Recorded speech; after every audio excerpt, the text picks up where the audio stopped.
what exactly are you doing here? You know, this is an oil and gas conference. What kind of a threat do you think you are to the oil and gas industry?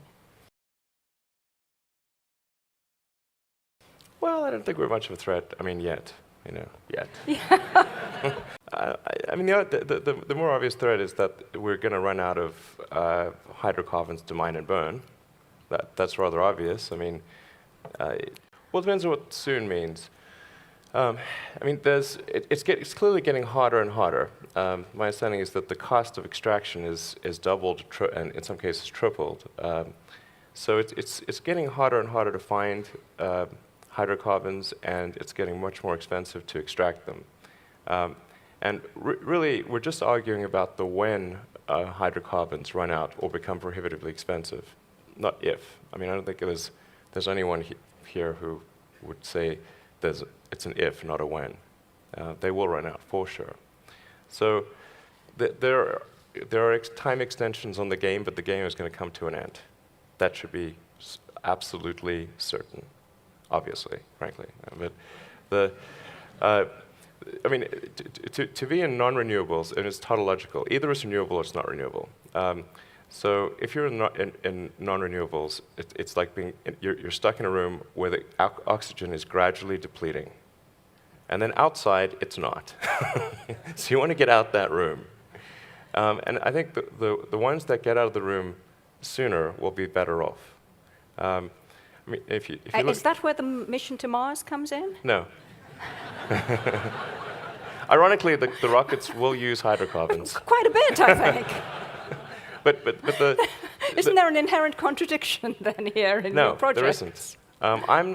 I don't have any fundamental dislike of hydrocarbons. I simply look at the future and say, what is the thing that will actually work? And using a non-renewable resource obviously will not work. So we must find an alternative. But if there was a button I could press to stop all hydrocarbon usage today, I would not press it. You would not press it? Of course not. Okay. Did you expect him to say that?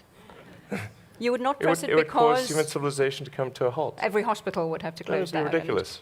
So it would be irresponsible to press that button. But what does need to happen is to, if we can, accelerate the transition towards renewables. That's the sensible thing to do. You know, if you take, say, I mean, use maybe two examples. Saudi Arabia, since the Saudi Aramco president spoke here, Saudi Arabia has an enormous amount of sunlight, and that will be there for billions of years, or at least 1 billion years until the sun eventually engulfs us, but 1 billion years, solid. Bit more maths there. You've got a solid billion years there.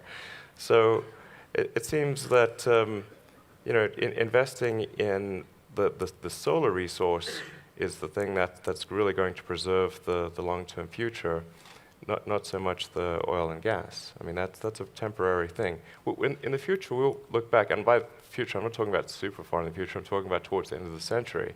We will look back on gasoline-powered cars the same way we look back on coal, as sort of a quaint anachronism that's in a museum.